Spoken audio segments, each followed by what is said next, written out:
Hello Internet, welcome back to Tromsø Twilight, which is my channel where I, Vincent, talk to you, the Abyss, about music, movies, and books that I find interesting. This is the third and last summary video from the Tromsø Film Festival, which is just finished.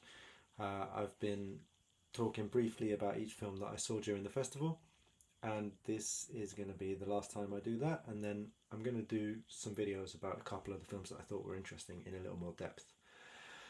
Last time I was here talking about the Tromsø Film Festival, it was Saturday. I saw one more film on the Saturday, and that was The Wailing, which is a Spanish language horror film directed by Pedro Martín Calero, written by the director with Isabel Peña. The movie is an Argentinian, Spanish, and French collaboration, which takes place mostly in Spain. I'm just going to say that this movie is an exceptionally creepy horror film. It's not gory, it's not especially violent, but it is extremely intense in tone and atmosphere. It does some things which are quite kind of classic horror film maneuvers, but it manages to make them genuinely scary. Throughout the film, I had goosebumps almost every time something scary happened. And one of the things that I really liked about this film was that it didn't go excessively into the lore of the backstory. So there's a kind of curse or a supernatural haunting taking place in the film that goes apparently from generation to generation, or this people within a family tree.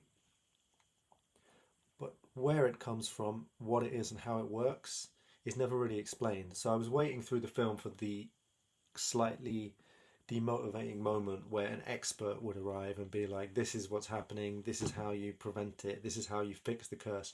It never happened. It just remained this weird, mysterious series of events, which throughout the film you managed to kind of piece together and create your own theory around. Very effective, definitely worth seeing if you enjoy supernatural horror. That was Saturday night. On Sunday, I saw two films. The first of those was They Will Be Dust, which is a Spanish film directed by Carlos Marques-Marcet, written by the director along with Clara Roquet and Coral Cruz. It's a musical, and the music was written by Maria Arnell. This film is about a couple played by Angela Molina and Alfredo Castro, who are going to go to Switzerland because the woman in the couple has an inoperable brain tumor and is going to die soon. They decide to go to Switzerland to get voluntary euthanasia, and he has made a decision that he wants to die with her. That's the concept of the film, and the film follows them from some days before they tell their family. They have a close relationship with one of their daughters, who is the only daughter that they share biologically, and they both have a child from a previous relationship. Part of the film is all of the family coming together to be told what's happening. It's a really beautiful, well observed family drama where the two main characters are extremely interesting, well rounded, and likable individuals, even though they are both deeply flawed. Especially the mother in the family, the woman who is terminally ill, who you can see has been a very ambivalent figure in the life of her children. This family drama is interspersed with choreography and musical numbers, many of which don't have lyrics, they don't have words, they just have like vocal music and beats, and then dancers doing these kind of weird modern dance, contemporary choreography, which is quite open. So it's very poetic and very open to interpretation a lot of the time, although at certain points in the film it's a little more straightforward, like there's a part around cremation towards the end, which is very clearly about that. I thought this film was just incredible. It's my favourite film of the festival. I recommend everybody to see it. It's It's charming, it's sad, it's poetic, it's strange, it's creative, and it's all about death, but it isn't morbid. It's more about trying to understand what death is and about to what extent do we have autonomy in relation to it, and to what extent are we free to choose in relation to our responsibility towards the people around us. Highly recommended. Favourite film of the festival. The second and last movie that I saw on the Sunday is Neptune Frost, which is a project by Anisia, Uzeyman, and Saul Williams, where they directed together. Saul Williams wrote the film, and she was the cinematographer. Saul Williams is an artist and poet and musician who I've been interested in for a long time, so I was very keen to see this film. I didn't realise before I saw it that a lot of the concepts and ideas and also most of the music were adapted straight from his last couple of albums. So it's almost like he's made a kind of film of his concept albums, like Roger Waters did with The Wall. And like The Wall, it's super abstract and difficult to follow if you don't know the original material. Um, this film, I think, seems to have been quite low budget, maybe partially self funded and self produced. And it's a huge achievement regardless of that. It has its own visual world, its own landscape. It's a kind of strange Afrofuturist sci-fi metaphor for rebellion and control under late capitalism and the digital age. I will say that the narrative is abstract at best, almost impossible to follow, mostly implied. And a lot of the film is either musical sequences or people talking and walking around in these weird environments. So it's almost more like something you would normally see projected in an art gallery than something you would see at the cinema.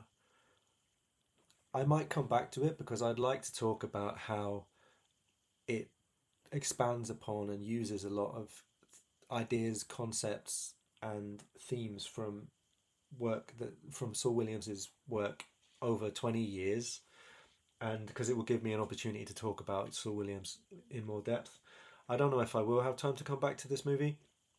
If I don't, I would recommend it if my description of it sounds interesting to you. It's very, very um, impressive on its own terms. If you are looking for something like more conventionally sci-fi or conventionally satirical, I don't think you would necessarily be satisfied by this film. It's very much like a poem that you have to meet it on its own terms, but also be satisfied with your own reading and your own interpretation, your own experience of the film. One thing I will say is that if you have seen and enjoyed Space is the Place, the movie that Sun Ra made, then this is like the contemporary answer to that type of filmmaking. Tromsø Film Festival closed on the Sunday, technically, and the closing ceremony was on the Saturday. But every year they show an extra film or a couple of extra films on the Monday at the cinema, which is the oldest functional cinema in Northern Europe or in the Arctic or something. A really beautiful room. A place called Verdenstheatre. And this year, the film that they showed on Monday night was the Bob Dylan movie, A Complete Unknown, which is directed by James Mangold, written by James Mangold and Jay Cox, based on a book called Dylan Goes Electric or something like that, starring Timothy Chalamet as Bob Dylan. It's a shame to end these summaries of films I saw at the festival on a negative note, but this film is garbage. The whole film basically goes from song to song to song to song to song by Bob Dylan, starting from his song for Woody Guthrie up until material from Highway 61 Revisited.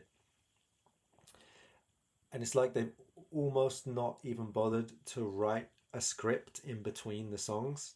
And to the extent that they have, you would wish that they hadn't.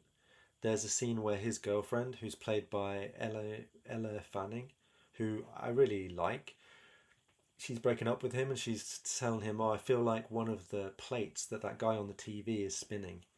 And discovered that it's probably good to be the guy spinning the plate, but it's not good to be one of the plates. And Timothy Chalamet is looking at her, looking very moody and being very sad. And I was like, seriously? That's what you wrote for her character? She has like hardly any dialogue, and that's what you give her? Speaking of hardly any dialogue, if you've seen any documentaries about Bob Dylan, you will know that he's a very verbal guy. In the film Don't Look Back, which is a documentary about his tour from London in the 60s, he's just walking around, bugging everybody, riffing, talking nonsense, being argumentative, making up stories, non-stop talking. Timothy Chalamet, on the other hand, spends the entire movie being basically non-verbal when he isn't singing, acting like an asshole, but not being remotely charming. It's almost as if they thought if they dress him like Bob Dylan, give him some sunglasses and let him look cool for an hour and a half, everybody's just going to be in awe of how cool Bob Dylan is. But Bob Dylan is not like this like silent, brooding guy. Also, if you see him in the Scorsese documentary, he's very witty. So just because he's taciturn on stage doesn't mean that it's realistic to have him basically going from woman to woman to woman without ever being charming. Finally, who gives a fuck about Bob Dylan going electric in 2025? They spend the last half hour of this film building up to, is he going to play acoustic or is he going to play electric at the Newport Folk Festival? Poor Pete Seeger, played by Edward Norton, by the way. Poor Pete Seeger, what if Bob Dylan plays electric? Seriously?